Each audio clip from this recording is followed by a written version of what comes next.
Hello friends, welcome back to this channel. दोस्तों, इस video में हम वोडाफोन आइडिया के लिए बातचीत करेंगे, लेकिन उससे पहले आप लोगों से रिक्वेस्ट करना चाहूँगा, अगर आप चैनल को पहली बार देख रहे हैं, मेक श्योर कि सब्सक्राइब करके बेल आइकन को हिट कर लीजिए ताकि आपको आने वाले समय में हर वीडियोज़ की नोटिफिकेशन मिलती रहे। और दूसरी रिक्वेस्ट ये रहेगी कि अगर आप इंटरेस्टेड हैं डीमैट या ट्रेडिंग अकाउंट के लिए, डिस्क्रिप्शन बॉक्स में लिंक दिया गया है। दोस्तों, सबसे पहले हम बात करेंगे वुड आइडिया के स्टॉक प्राइस। तो फ्राइडे के दिन दोस्तों 11.00 पे ओपन हुआ, 10.75 का लो बनाया और 11.15 का हाई बनाया।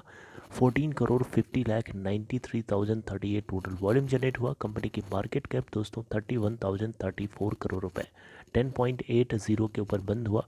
और हम इसका 52 वीक लो की बात करें तो 4.55 का और हाई है 16.80 का। अगर हम इसके स्टेक होल्डिंग पैटर्न की बात करें तो दिसंबर क्वार्टर तक अगर आप देखिएगा तो 72.05% होल्डिंग जरूर है अभी भी, क्योंकि अभी भारत सरकार को इन्होंने इक्विटी अलॉट नहीं किया है। अगर हम दोस्तों प्रमोटर्स के अलावा पब्लिक शेयर होल्डिंग की बात करें तो 22.37% है। एफआईआईज के पास 4.2% और डीआईआईज के पास 1.37% की होल्डिंग है। दिसंबर क्वार्टर में इस कंपनी को 7,231 करोड़ का लॉस हुआ था। सितंबर क्वार्टर में भी 7,132 करोड़ का नेट बेसिस पे लॉस था। दोस्तों, आइए एक खबर को डिस्कस करते हैं। दोस्तों, जैसा कि आप यहाँ देख पा रहे हैं, Vodafone idea promoters disappointing investors, इस लाइन का मतलब क्या है? दोस्तों, मैंने आपको बारंबार बताया है कि वोडाफोन आइडिया के प्रमोटर्स अपनी साइड से थोड़ा सा भी इंटरेस्ट नहीं दिखा रहे हैं, और जो कि बहुत बड़ा एक क्वेश्चन मार्क है, क्योंकि जिसकी कंपनी है वही नहीं अगर आगे अपना बढ़ कर के आएगा तो दूसरा जो जिसकी कंपनी नहीं है, जो जिसका लेना देना ही नहीं है, और वो कैसे इंटरेस्ट दिखाएगा भाई? सीधी सी बात है, आपका घर है, आप अपने घर में घुसने से डर रहे हो तो तीसरा आदमी कैसे घुसेगा? एक क्वेश्चन उठता है ना। तो यहाँ पे दोस्तों वोडाफोन आइडिया के प्रमोटर्स में आदित्य बिरला ग्रुप हो, चाहे वोडाफोन ग्रुप पीएलसी हो, यूनाइटेड किंगडम वाला, दोनों के दोनों आगे बढ़ने का नाम नहीं ले रहे हैं। बस यहाँ पे लोगों को ख्याली पुलाव दे रहे हैं, एक दिलासा दे रहे हैं कि ये लगाएंगे कैपिटल मार्च के एंड तक, लेकिन कुछ मटेरियलाइज होता हुआ कोई चूं तक नहीं निकल रहा है कि क्या होने वाला है, कब लगाएंगे, कितना लगाएंगे, कुछ भी नहीं। हाँ, कुछ आज से कुछ महीने, एक दो महीने पहले जोरों शोरों से खबर थी, दिसंबर के आखिरी डेट तक ये प्रमोटर जो है वोडाफोन या दोनों थोड़े थोड़े करके पर्सनल कैपेसिटी के आधार पर ये कैपिटल इन्फ्यूज़ करेंगे। लेकिन दिसंबर 31 निकल गया, वो डेट बाहर जा चुकी है। उसके बावजूद भी अभी भी इन्वेस्टर्स को ये एक निराशाजनक सिचुएशन में डाल रहे हैं, इसके अलावा और कुछ नहीं। दोस्तों, यहाँ पे भारत सरकार को अगर ये कंपनी इक्विटी देती है, देखिए कंपनी की तरफ से तो साफ है, अब डॉट की तरफ से एक बार फाइनल अप्रूवल आ जाने दीजिए, क्योंकि डॉट अभी भी हरी झंडी नहीं दिखाया। फाइनेंस मिनिस्टर 6 हफ्ते का टाइम लिया है, इसके ऊपर बातचीत कर रही हैं, इसके ऊपर कन्वर्सेशन कर रही हैं लोगों से। तो फाइनेंस मिनिस्ट्री और डॉट की तरफ से जो कंक्लूजन भारत सरकार की तरफ से फाइनली आएगा, वो उसके आधार पर ये डिसाइड करेंगे। मुझे लगता है कि ये इसका वेट कर रहे हैं, क्योंकि डॉट ज़रूरी नहीं है कि इनकी जो 16,000 करोड़ रुपए इक्विटी के रूप में देना चाह रहे हैं वो पूरा पूरा ले लेगा इक्विटी के रूप में। ज़रूरी नहीं है, हो सकता है उसका कुछ परसेंटेज इक्विटी के रूप में वो लेना चाहे, हो सकता है कुछ परसेंटेज वो किसी दूसरे तरीके से सोचे। मेरी बात समझ रहे हैं?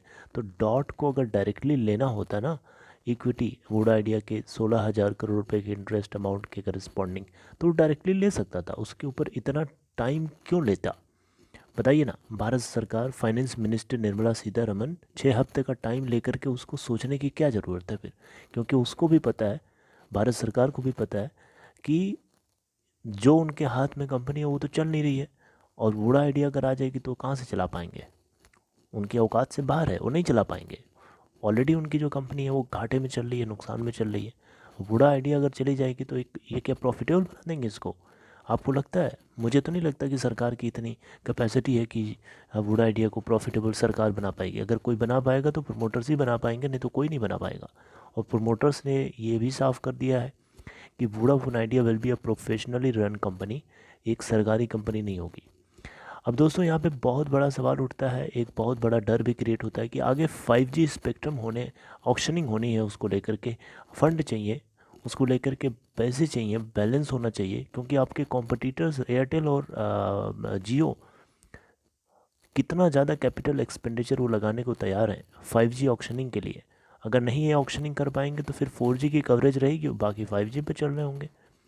तो कंपटीशन से head to head, shoulder to shoulder compete करना है तो डेफिनेटली इनको फंड ले आना होगा। पर्सनल कैपेसिटी से जब नहीं रेस करेंगे तो एक्सटर्नल इन्वेस्टर्स का इंटरेस्ट कैसे, उनका मोराल कैसे, एग्जिस्टिंग इन्वेस्टर्स का तो मोराल इसने एकदम कचड़ा बना दिया है, डुबा डुबा करके उनका। एग्जिस्टिंग इन्वेस्टर्स जो हैं, जो इसके अंदर रिटेल इन्वेस्टर्स हैं, उनका भरोसा तो इसने एकदम तोड़ दिया है इस कंपनी ने। उनका भरोसा इस कंपनी ने बुरी तरीके से तोड़ कर रख दिया है। प्राइवेट इक्विटी इन्वेस्टर्स कैसे घुसेंगे? क्या वो डरेंगे नहीं? क्या वो नहीं जानते हैं कि इस कंपनी के अंदर जो रिटेल इन्वेस्टर्स हैं उनकी क्या हालत है? क्या उनके पास डेटा एक्सेस करने के लिए दिमाग नहीं है? सब है उनके पास, पूरी एनालिसिस उनकी टीम होती है, उनके पास हमसे ज़्यादा समझ है। दे नो वेरी वेल, आगे क्या होने वाला उनको ज़्यादा अच्छे से पता है हम लोगों के कंपैरेटिवली। तो कोई बेवकूफ़ नहीं है। जब प्रमोटर्स ही अपने आप को समझदार नहीं, चालाकी नहीं दिखा रहे हैं, समझदारी नहीं दिखा रहे हैं, तो मुझे लगता है कि ये एक बहुत ही डिसअपॉइंटमेंट है इन्वेस्टर्स के पॉइंट ऑफ व्यू से। अगर ऐसे रहा तो इनको फ़ंड मिलेगा भी नहीं कहीं, है ना। इनको किसी भी तरीके से फ़ंड लगाना ही होगा अपनी तरफ से। और दोस्तों ये भी एक लॉजिकली रीज़न हो सकता है कि हो सकता है फाइनेंस मिनिस्टर डॉट की तरफ से फाइनल, जब तक ये इसके ऊपर कंक्लूजन ना आए कि ये इक्विटी कन्वर्जन को लेकर के, तब तक ये हो सकता है उसका इंतज़ार भी कर रहे हों। शायद इसीलिए इनको 31 मार्च का टाइम भी दिया है, 31 मार्च से पहले पहले। हाँ, एक बात याद रखिएगा, सरदार जी ने ये भी बोला था कि SBI से भी बातचीत चल रही है। SBI state bank of India इनके पास दौड़ के आया था इनको लोन देने के लिए। SBI से भी बातचीत चल रही है कि 31 दिसंबर 2021 से पहले, 2022 से पहले पहले जो है फंड रेज करने के लिए वो भी तैयार है। ठीक है। तो दोस्तों भारतीय एयरटेल की बात करें, देखिए एक एग्जांपल के तौर पे 21,000 करोड़ रुपए भारतीय एयरटेल ने राइट्स इशू के माध्यम से अक्टूबर के महीने में रेज किया था, अक्टूबर 2021 के अंदर। और जनवरी के अंदर ये $1 बिलियन का इन्वेस्टमेंट इनको गूगल की तरफ से मिलने वाला है।